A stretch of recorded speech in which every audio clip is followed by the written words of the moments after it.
Hello, friends. I'm Devendra, your host for the podcast, and you're listening to Life of a Researcher Stories Beyond DOI.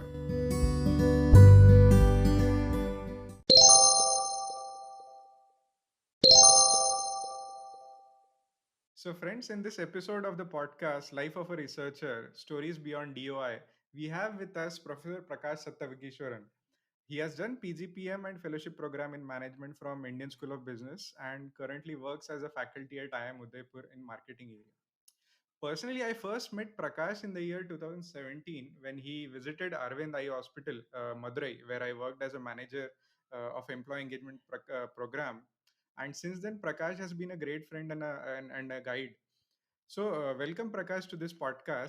Thanks so much, Devendra. It's a great pleasure uh, to be on the podcast. But as usual, it's a great pleasure to talk to you. Thanks, Prakash. So, Prakash, on this podcast, as we go deeper into the podcast, we'll be talking about your journey as a researcher. But any journey would be incomplete without our childhood. Childhood is one of the most beautiful part of the journey of our life, and also most critical phase where our values and beliefs are shaped. So, do you have? Can you please tell us something about the places you grew in, and maybe how was your childhood? Who were those people who played a critical role in shaping you as a person? Or were there any particular incidents that had a great impact Sure, on you? sure. A large part of my childhood was spent in Trivandrum, Kerala. My father had held jobs before that in Hospet, which is near Bellary in Karnataka, and also in Hyderabad. But significant parts were in Trivandrum, so I would consider that as the most important part of my childhood. But having said that, nothing out of the ordinary really happened in my childhood. I come from a middle class family. I was sent to a Christian missionary school during those times, which was normal for a middle class family to do. And I had regular friends. I didn't do anything out of the ordinary. In fact, I was a very I was and I continue to be a very average kind of a person. Right? I don't really stand out in any particular manner. Uh, the if you ask me what really had an influence on me, I would say the fact that I had a very normal childhood had a significant influence on me, right? So I was not one of those who had any extraordinary luxuries, nor somebody who had to go through extraordinary difficulties, right? So one can say that I grew up in a very stable and secure kind of an environment, uh, with parents who are very loving and supportive, with teachers who are great mentors, and that I think is a great blessing. Throughout my education, I have been blessed with teachers who have taken the efforts to go beyond the subject they were teaching. So I remember even from the school days, our class teacher, for example, used to spend 15 to 20 minutes every day talking about various aspects of life. Right? It can be something as mundane as grooming, right? That you should be. You don't need to spend time and energy on beautifying yourself, but you need to make sure that your hair is well kept. You're wearing, you know, you're dressing up in a neat manner and things like that, right? So. I mean, topics as mundane as that to things which were much more important in terms of how do you take decisions in life and things like that. So I would say, my parents and teachers played a significant role.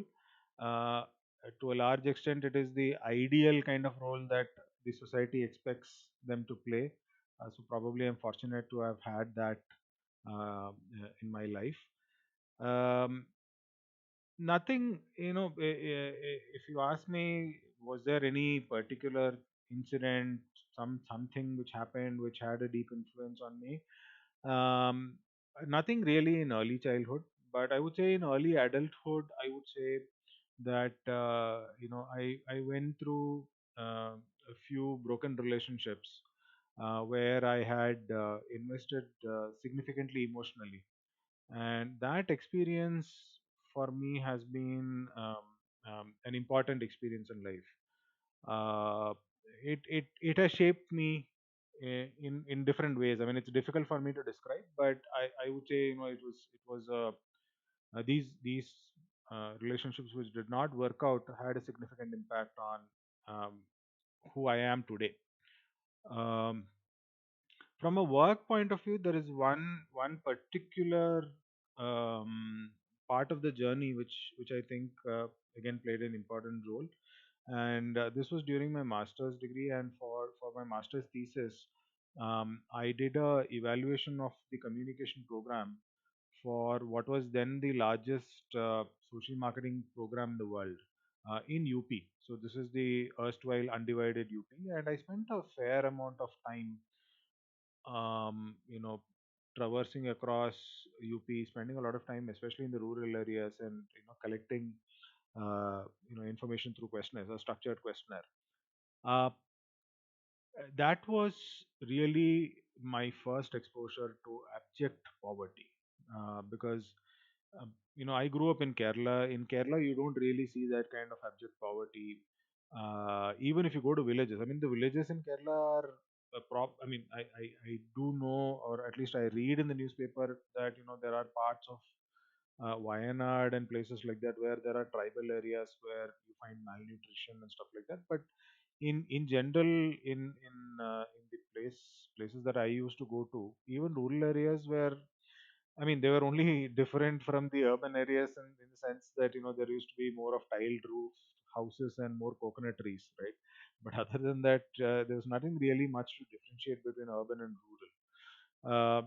So this experience in UP was an eye opener for me, that that people live even today in this kind of an abject poverty, uh, and that I think had some kind of an impact in terms of what I subsequently chose to do. So, if I were to look back at my career from that point of time, it has essentially always revolved around something to do with social impact, right? Something to do with creating some kind of a positive change in other people's lives. And that, I think, is one incident that I can say had a mark in the way I look at life. Hmm.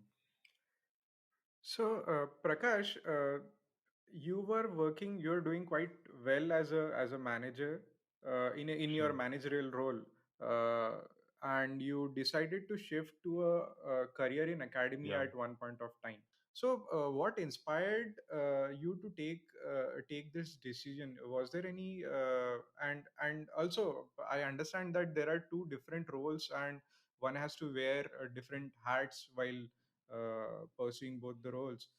What are the particular challenges you faced while making this shift, and how did you manage to handle that Sure. shift? No, I think that's a very important question.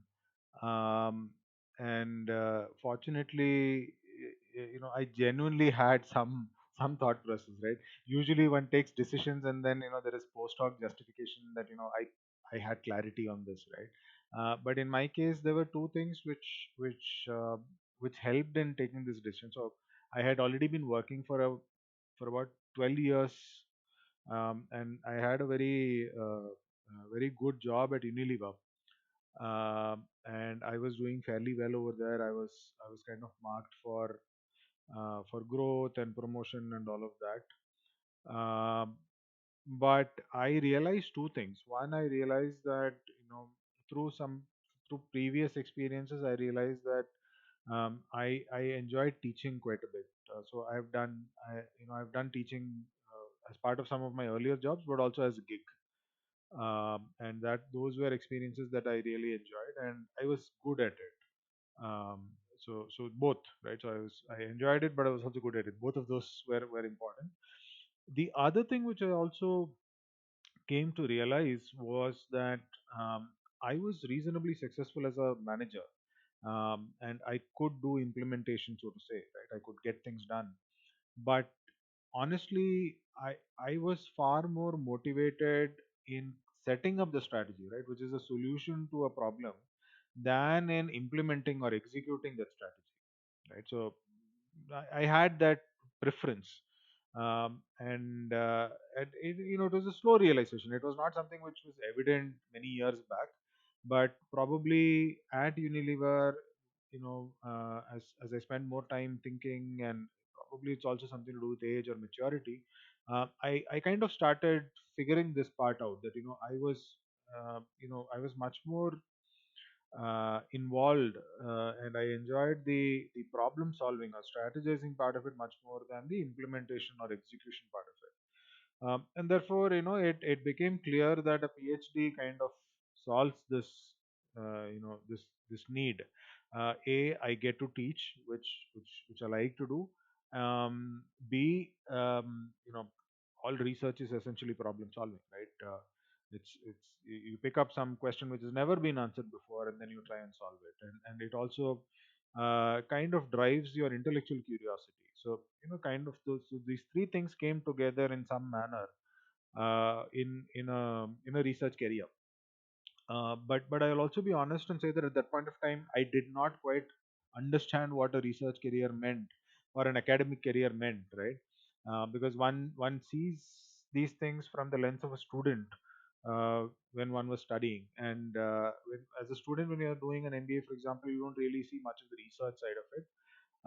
I had some experience in research, having published a couple of articles in practitioner-oriented journals in India, with some collaborators. But that was my notion of research, right? But once I went back to ISB for my PhD, things changed. There was a lot of information that suddenly was available in terms of a tacit knowledge, I would say. It was not even as if the information is freely available. It was through conversations that I was able to piece together what a research career means, and that was very different from what I had in mind, from my memory of being a master's student in business.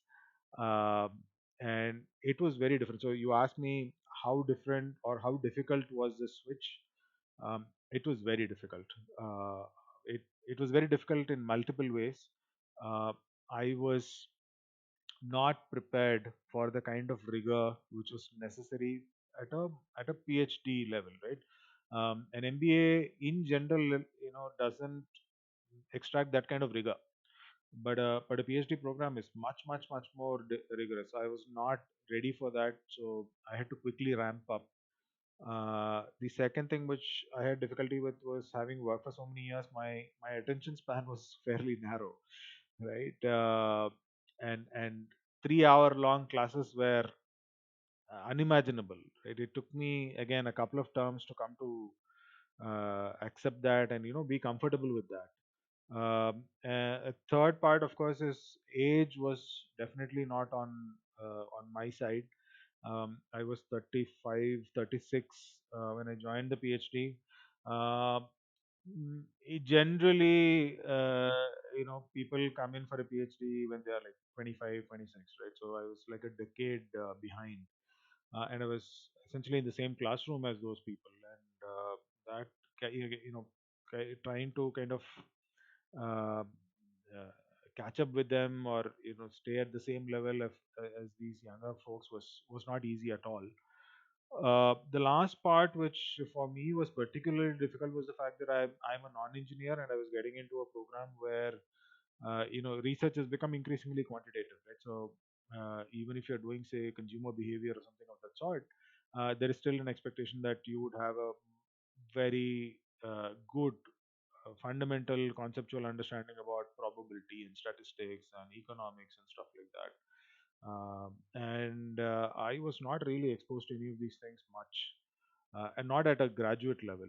And fortunately for me, my peers, the others who had joined the PhD program along with me, were extremely supportive. So it was basically my peers who helped me through those initial terms where I was struggling with statistics, where I was struggling, for example, with coding, because I'm a non-engineer. I've never done any coding before. So I had colleagues who were coders. They were software engineers, and they quickly helped me get the get me up and running on coding. So that's basically how I transitioned. Hmm. So when we are getting into a PhD, we work quite a bit on a statement of purpose, and in some ways you have some kind of clarity, or no, we have a narrow focus on.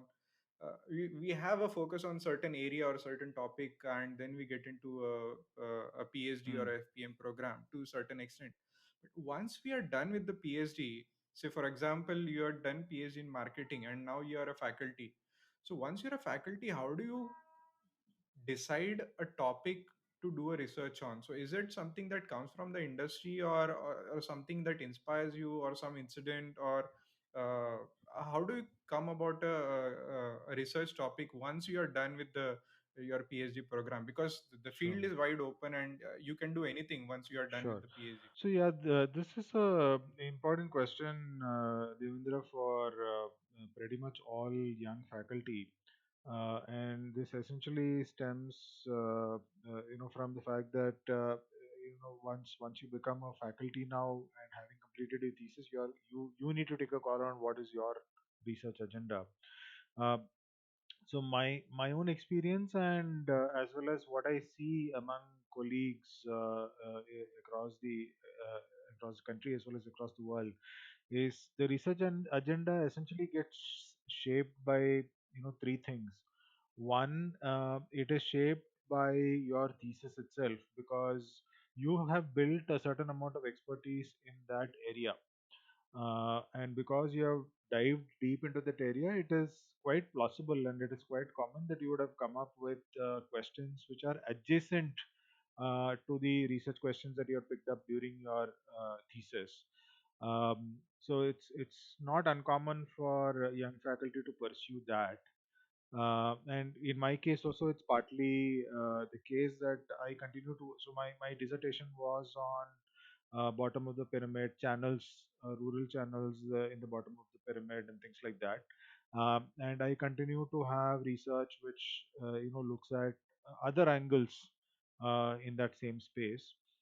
Uh, the other, of course, is that one has one's own interests some often, right? In my case, for example, uh, healthcare management was one of the topics that I was really interested in, and I had a predominant interest in the primary aspect of it as well as the public healthcare aspect.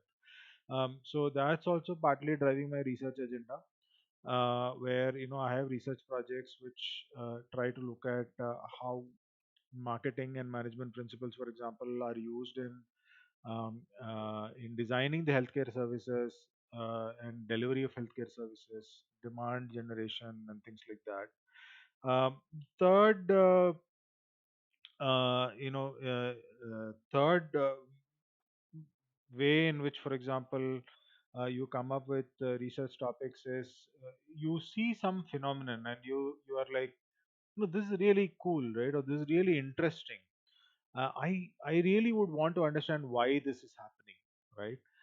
And that usually is not connected with anything that you've been doing through your, the first pathway that I said, which is thesis related, or the second pathway, which is interest related, right? So for example, the one of the topics that we had started working on was this this whole thing about a temple festival in Kerala, with some of my colleagues, which is a very unusual topic, I would say, but it was a very fascinating topic, right? Because this festival is very very large, and there is enormous sums of money which is spent for that festival, and people who belong to that locality, or that those villages, um, they travel down from different parts of the country as well as different parts of the world in order to participate in this festival, right? So, you know, what makes people want to participate in it, right? Why do they want to consume this festival, so to say, right? Or consume the experience of this festival? What drives the economies of this festival, right? So it was something. It was just a phenomenon which we felt was really curious. So So we started doing the field work for it. It was a fascinating experience, doing the field work. We would actually be out there in the field for 16, 18 hours, because the festivities start off early in the morning around the festival. I mean, around the temple, and then it goes on late into the night, because there is a fair and there is a fairground and there is so many things happening. There are elephants moving around and things like that, right? So it was a very fascinating experience, and to look at it from a research perspective, right, as a in an objective manner, so to say, was very interesting, right? So sometimes this happens, right? You are just you just pick up a phenomenon because you're like, this is so interesting, right? So the kind of research that I work on is forms part of these three buckets. But the overarching theme that I work on is emerging markets, rural markets, where I'm looking at it more from a firm, or a micro entrepreneur, or a micro enterprise and small enterprise perspective, which is relevant, I would say, to our country and to our environs. And also, I look at bottom of the pyramid consumers, vulnerable populations, right? So this kind of fits together with my uh, my driving motivation, which is, can I do something which will have a greater impact, right? So I do feel that if you are able to do rigorous research and come out with things which are usable, there can be positive impact on at a social level, so to say. Hmm. Hmm.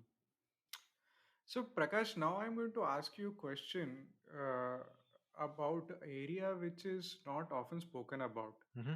So, our CVs are, when we list out things in our CVs, we speak about our successes, and and whenever we list out publications, they don't show how much failures we would have encountered while coming about those, or while coming up with these publications, or all the successes.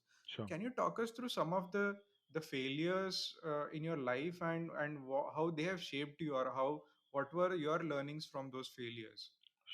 sure. No, again, it's this is a key question, and I do remember there was this professor. I'm not able to quite recollect his name. He had put out a CV which listed all of his failures, instead of all of the successes. And that was, I thought that was a great thought exercise, right? And it makes one sit sit down and consider how these failures have shaped your choices and who you have become, right? And it's usually the failures which make you sit and think, right? The successes don't make you sit and take notice and think, right? You basically find success, and after that you are busy partying and celebrating it. It's not conducive to contemplation. Um, uh, so so I, I I alluded to failures in my relationships in the earlier part of today's conversation. So those have been, like I said, important events in my life. I've understood, the what I understood many things, but essentially that, one needs to look at relationships from one's own perspective, right?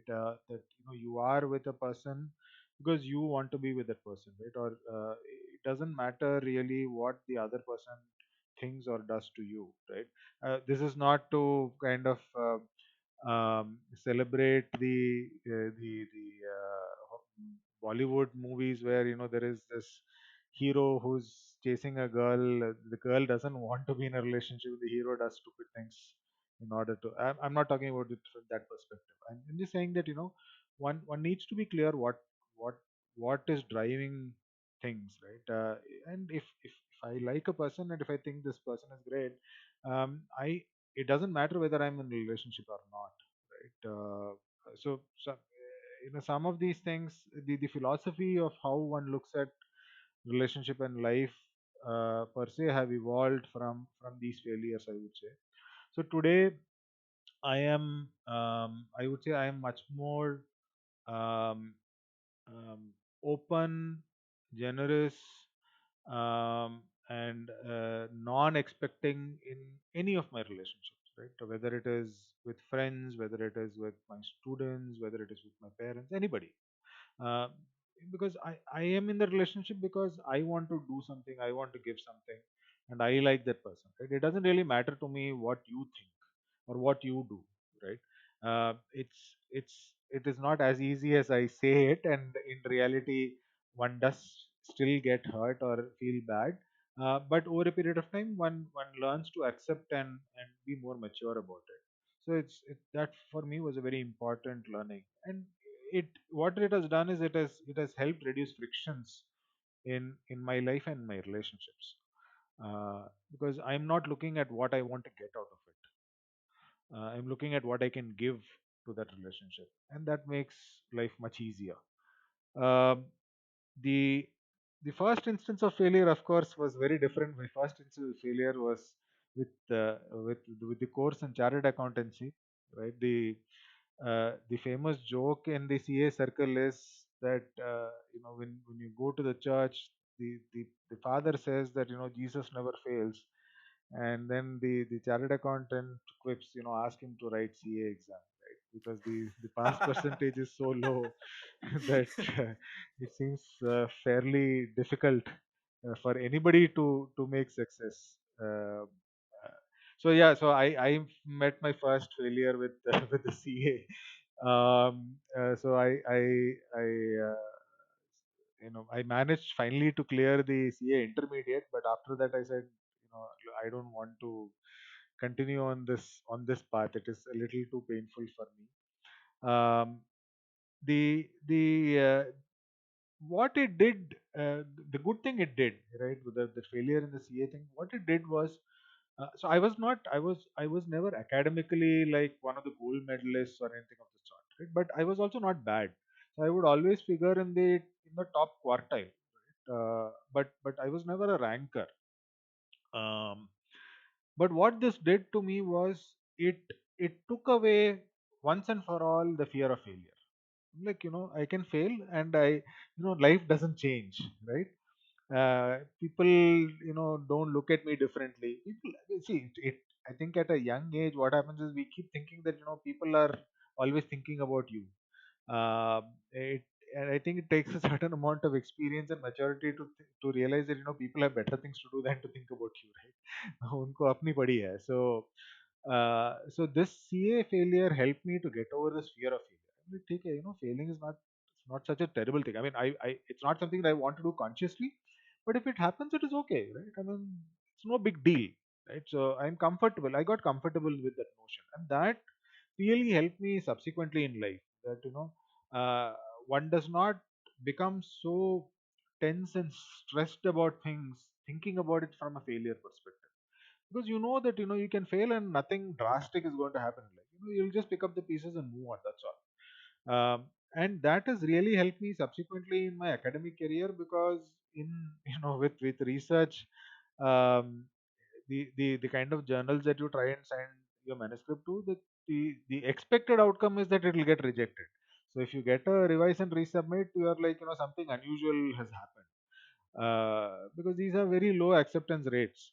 So it has helped me. So I've, of course, I've gone through many rejects in this part of my career, where I've been submitting manuscripts to top tier journals, and they come back saying this is inadequate and so on and so forth.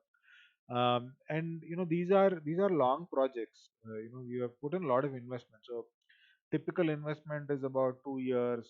I mean, minimum is usually 1 year, but you might have put in say 2 years or more into a project, and then it goes through one round of revise and resubmit, two rounds of revise and resubmit, and then they say, look, it's not making sufficient progress, so we are going to reject it, right?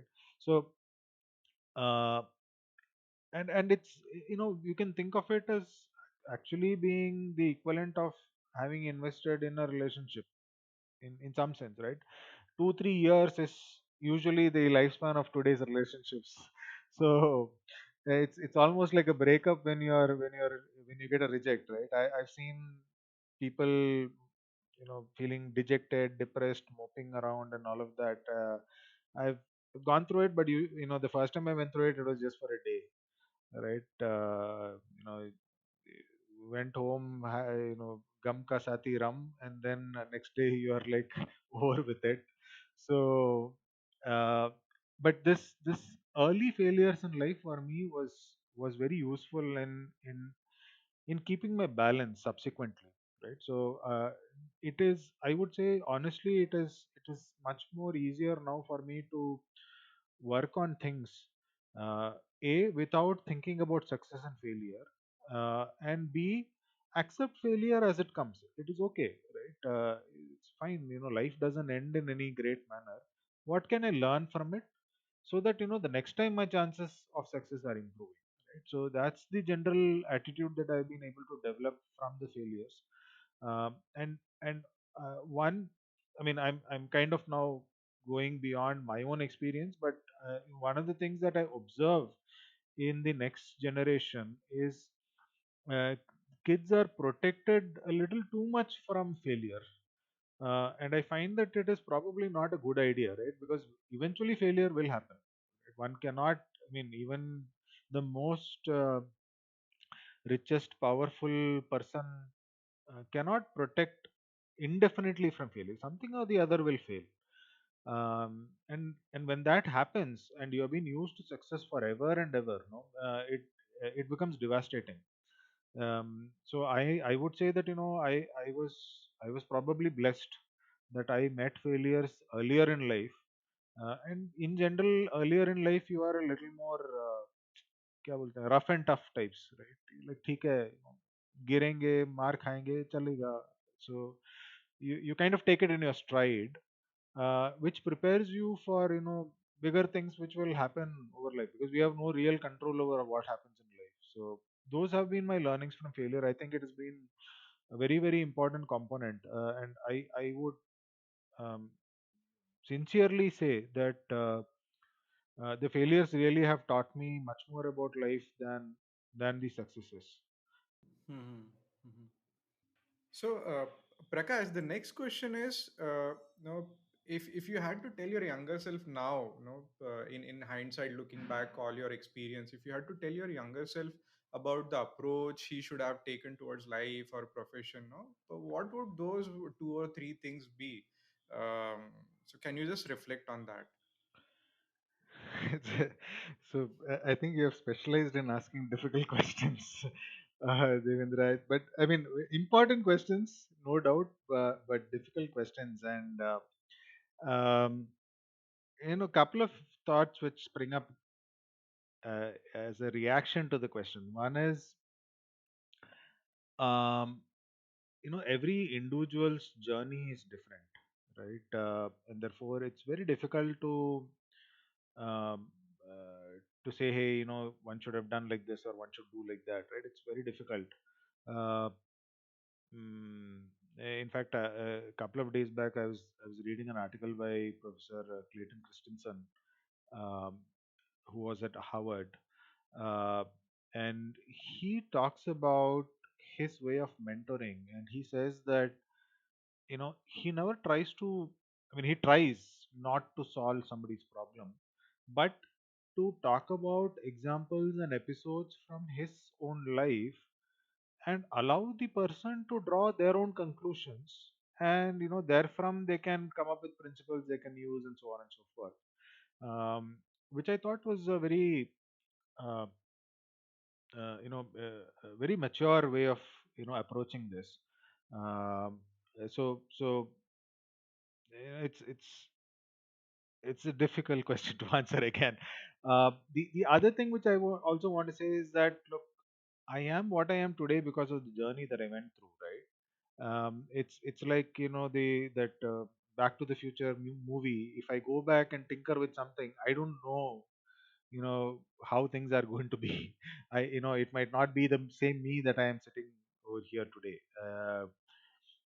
But having said these two things, I would still say there are two three uh, principles which I have kind of distilled as part of my ways of working, my ways of living, which I wish I could have shared. I mean, if I have the opportunity to go back and share these principles with a younger self, these are the two or three principles that I would share.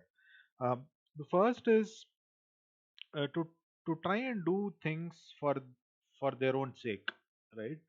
um, as much as possible. I mean, of course, one has to be, pragmatic, but to the extent possible, I should do something because I want to do that, not because it'll lead me to something else, which will finally lead me to what I really want, right? Um, uh, and which is fairly common in life, right? I mean, most of us keep jobs not because we are inherently interested in that job, right? That job is a means for us to make the money which we think is going to help us, you know buy that car, or eat that food, which then we think is going to give us happiness, and so on and so forth, right? So I think it is an important realization for me that it's life is much simpler and less tense, and much more beautiful when you are doing what you are doing because you want to do it. That's all, right? I pick up a research project and I'm working on it because that's what I'm interested in doing, right? Not because it's going to give me a promotion, not because it's going to give me some publication incentive, not because 10 people will think that I'm clever. I'm just interested in that project because I'm inherently curious about what is going on in that space. um, all of the other things which I mentioned, I guess, eventually will follow. Right? I mean, if you are inherently curious about something and you are doing the research, it's likely that you will do a good job at that research. Likely it will get published, and if it gets published, then likely that you'll get promoted. Likely you will get all of the other things, right? But you're not doing it for that sake. That for me was an important principle that got distilled over a period of time. The other thing which I mean, it seems very, very, very commonsensical and seems idiotic that one doesn't realize it. But it took me a long time to actively think from the point of view that decisions that I take have consequences, right? It's like I said, it seems like, yeah, sure. I mean, of course, every decision you take has consequences, right? Duh, are you dumb, right? But the problem is one does not necessarily think through about the consequences when we are taking the decision. And again, that's something which took me. I still wouldn't claim that I'm really good at it, but at least I try to consciously sit down and think that if I take this decision, what are the likely consequences, and am I going to be happy with those consequences? Would I be hurting somebody through those consequences, etc., etc. And that's where the third related principle comes into play, where I have also learned to have mentors, and to ask them for advice very freely, because you often do not see the consequences of many actions, either because it's a blind spot, right? Or because your own ways of thinking or perspectives are different from others, or because you do not have the experience of having gone through something of that sort, right? So mentors and advisors are a great way of counterbalancing these lacunae. So these are three principles that if I could pass on to a younger self, I would do that, right? So doing something for its own sake, um, understanding that decisions and whatever we do have consequences, and having a set of mentors and advisors whom you can reach out to and have conversations to understand you know what can one do in a given circumstance, and what would be the consequences of those actions or decisions. One still takes one's own decision, no doubt about it, but nonetheless, one at least gets to see different perspectives and therefore takes probably a better informed decision. Okay. Okay, great. So, Prakash, we'll finish. We'll come to end of this podcast with just one simple question. So, what is it that you are grateful for in this life? So this is very simple question, but still, you know, it's still a kind of a profound or something. We all have different answers. So what is it that you are grateful for in your life? Yeah, it's you're right. It's a simple question, and fortunately for me, I also happen to have a simple answer. You know, what I'm most grateful for in my life is the parents that I had. Right, my parents are what I'm most grateful about, because I am what I am because of them, in many ways. Right, obviously all parents make sacrifices for their children, all parents create opportunities in the right environment for their children, and as children we often don't realize uh, how much we are I mean it's I don't want to use the word how much we owe them, because that's not the relationship, but how much they have done for us, right? But in my case I would say that, one thing which really stands out with my parents, the relationship that I have with my parents, and my upbringing as compared to most of my friends, uh, who, whom I've had an opportunity to observe, is my parents at a very early age, when I was probably maybe even 10 years old, uh, had started giving me the freedom to make my choices, and also would consider me and include me in all major decisions that they were taking, right?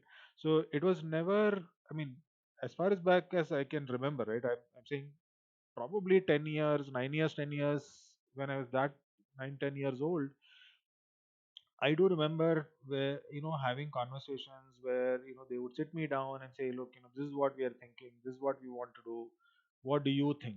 Right. And I would tell whatever I would tell, but, what I told was not very relevant. But what it did to me was it, it made me um, conscious that, I can think and participate in decisions. And as I grew older, probably by the time I was about 14 or so, uh, I would take all major decisions about my life. Obviously, the roles were slowly flipping over a period of time. I would, you know I would talk to them, get their inputs, take a decision, but always there was this consensus building, right? We would always sit down and talk together and try and arrive at a consensus. Not that everybody is going to be happy with the consensus, but we would still arrive at a consensus. And that was a fantastic thing that my parents did to me, right? Because I grew up in a country where children generally don't take decisions even when they are in their 40s or 50s, right? Parents still decide, okay, you should have one kid, you should have one more kid, right? You should take this job, you should not leave this job, whatever. I grew up, by the time I was 15, I was taking all my decisions. And it's been true even, I mean, throughout, whatever major decisions that I've taken, these have been my decisions finally.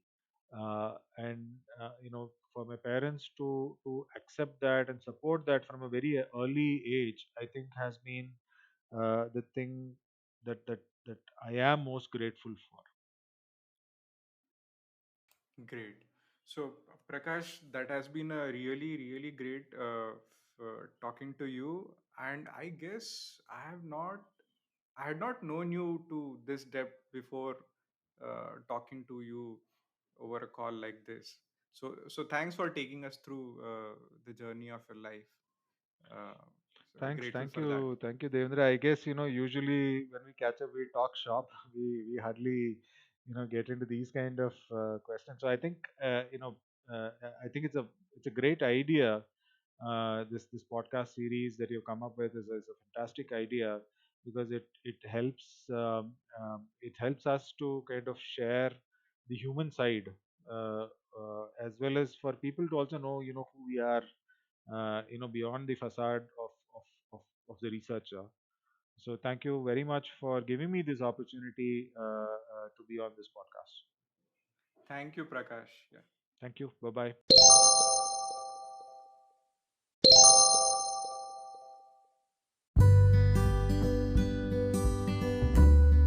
Friends, this was Professor Prakash, faculty at IIM Udaipur, talking to us about his life and journey as a researcher. Life of a researcher is indeed much more than the publications they are known for. I hope this episode of the podcast, Life of a Researcher Stories Beyond the DOI, gave you a glimpse of some of those undiscovered areas. So, friends, I'm Devendra, your host for the podcast.